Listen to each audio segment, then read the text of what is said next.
What's going on, everyone? Back for another PGA video. We're looking at the Travelers Championship for this week. We have another $1 million contest over on Draftkings, another solid set of contests over on Fanduel. So very excited to get this video out, and let's get right into it. As always, I would appreciate if you would hit the like on the video before we get started, and subscribe if you enjoy the content. Last week was solid over on Fanduel. Had all 6 golfers make the cut. Did a trial of it. Wasn't really much of a golf player, but we'll be playing it going forward, probably at least until some of these other sports come back. Maybe I'll still play it during then. But had a little bit of a Sunday swope, which is all you can ask for. And this week, I decided to add it on the site if you want to get in on PGA. Also, last week with the giveaway on the video, I replied under everybody that guessed Webb Simpson correctly. There were 9 people, so just get back to me with your PayPals if you have not already. And let's get started with the video. So, Travelers Championship, it's another golf course where it's not just a bomber's course, just like last week. Basically, any type of golfer can have success here. I guess we'll start with looking at last year's course history. In 2019, we had Chaz Reavie win at -17. He kind of ran away with it. Some other golfers had a solid run in the 4th round, but besides him, you see Vaughn Taylor up here. Paul Casey making his return. Did not play each of the past 2 events, but he has dominated this course. You see Paul Casey here, tied for 5th in 2019. If you look at 2018, Paul Casey tied for 2nd. Go back to 2017, Paul Casey tied for 5th. Go back even further, Paul Casey is in the top 15. He has dominated this course, and he's looking pretty good this week. So I like Paul Casey. Maybe people will be afraid to play him because of some of that rust factor. Hasn't played, but definitely like Paul Casey. If you look at the shots gained off the tee or strokes gained off the tee, which is one of the primary stats going into this course, he's right there, 16th ranked. Had a pretty solid play right in front of some good golfers. So definitely looking at Paul Casey on DraftKings. He comes in at a pretty reasonable price tag at under $9,000. He's going to be one of my favorite golfers to get in there. At the top, I do think that you could play Rory. I do like Bryson this week if I had to pay up. He is right now 2nd or 1st after a great performance last week in strokes gained off the tee. He has just been on a really, really good run. And you think that some of these courses he shouldn't have a ton of success as they're not bombers courses, but he has done extremely well at the RBC at Charles Schwab as well. Has been on an incredible run, finishing inside the top 9 and top 8 in 5 straight events. Bryson looks like he's on a track to get a win very soon.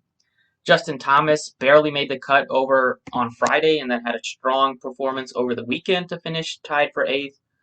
So basically, all you're looking for are guys that can make the cut because anything can happen over the weekend. Paul Casey looks to be pretty much like an 80% chance, I would say, to make the cut. Given how well he's performed at this course at a good price point, obviously can always compete for the win with how much success he's had at this course in the past. Besides Paul Casey, we have Patrick Cantlay at 9,800, who's also done pretty well here. He is also, just like Casey, making his return. I do like Cantlay at 9,800. He is just an incredible golfer. Maybe he'll also get a little bit less ownership as people might be scared to play him. But before that long layoff, he was on a decent run, tied for 11th at Pebble, tied for 17th at Genesis. He has played this course twice. Last 2 years, finished tied for 15th in both. He's also a pretty good strokes gained off the tee player, decent, just above average in all those categories. I like his price point. He's not above 10,000, but if you're afraid to play him, you could definitely go down for like a Xander Schauffele, Answer, who's looking to be on an incredible run right now. He's super locked in at 9,000.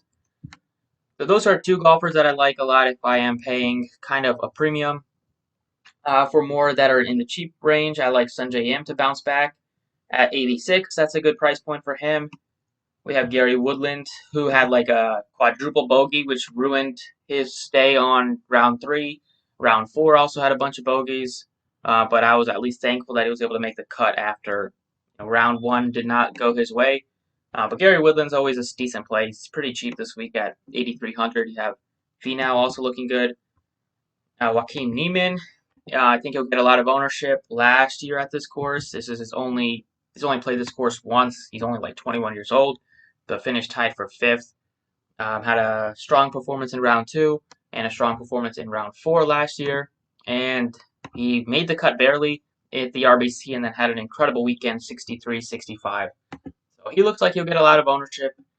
If you don't want to play him, you have more cheap plays that you can look at, like a Poulter at 7,800, Victor Hovland 7,800. But right now, I also like Brian Harman at 76 as a cheap play. Harman has done pretty well at this course. If you look back at last year, he finished tied for 8th with a -10 back in 2018. Brian Harman is right up there, I believe, tied for 6th. And then you look back at 2017. Harman didn't have a great performance, but was still made the cut, finished tied for 35th, even though he shot +1 in round. Had a pretty poor weekend, 69 and the 71, but still finished tied for 35th. And if you look at strokes gained off the tee, Harman is barely above average, but he's just been pretty locked in at this course, and he's been pretty hot recently at only 7,600, tied for 23rd, tied for 28th the last 2 performances. I definitely think you should be in consideration, maybe make your player pool at least at a very reasonable price point. So those 3 golfers I like a ton, and then if you need more savings, I think you could look at like Vaughn Taylor at 6,500.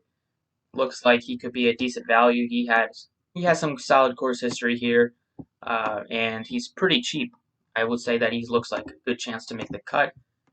See his strokes gained off the tee, barely above average, but he has some good course history here. Last year finished 4th.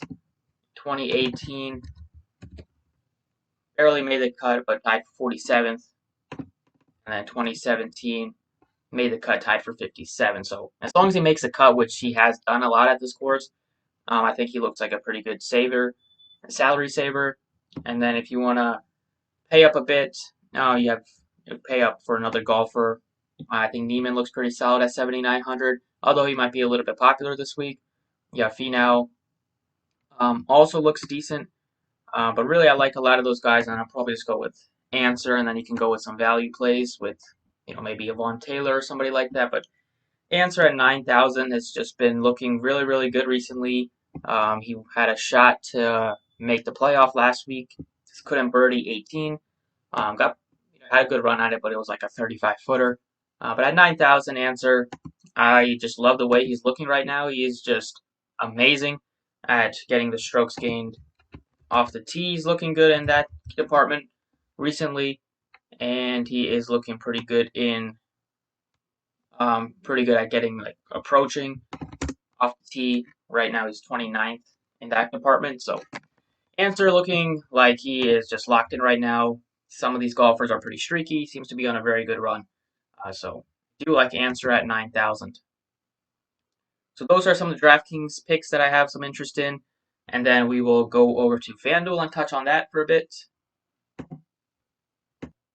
Over on Fanduel, they have Justin Thomas as the most expensive golfer this week at 12,000. Rory at 11,900. Bryson at 11,700. Definitely like Bryson a lot if I'm going to be paying up. Yeah, Patrick Cantlay at 11,300 is expensive, but I do like him a lot, assuming that hopefully he's not rusty. Just a really good course for him. Paul Casey at 10,700. I will definitely be playing Paul Casey. Showed you the course history. He has crushed at this course, and I see no reason why, barring some bad rust in the beginning, but I think he'll eventually find his way and make the cut and have a strong weekend. So definitely like Paul Casey a lot. You have Answer at just 10,600. Morikawa, Sanjay Im, a little bit cheaper, under 10,000. You have Neiman at 98. Poston had a really good week last week. This course, he's kind of struggled in it, so I'm not sure if I want to go back to him. We have Kisner, looks okay. He's done pretty well here. Brian Harman, definitely a 92, I think looks like a decent play, just with how well he's performed here. And he's looking okay right now, so I think he looks like a pretty good option, at least over on FanDuel. Even on DraftKings, he's very cheap. But definitely I like Harman and Casey, and then I probably go up for Patrick Cantlay again at 11,300. and then probably just round it out with like a answer at 10-6. Seems like he's going to get a win pretty soon, and very strong performance last weekend. I think he can follow it up here. It's another course that he can definitely compete in. It's not, anybody can compete at this type of course, so I don't, I don't mind not going with a ton of the top end golfers and kind of going with some of these second tier golfers might get a little bit lower ownership, but definitely have a chance to finish inside the top 10, top 5, and compete on Sunday. So those are some picks for this weekend. Hopefully you guys enjoyed. You can comment down below who you guys think will win, and good luck this weekend.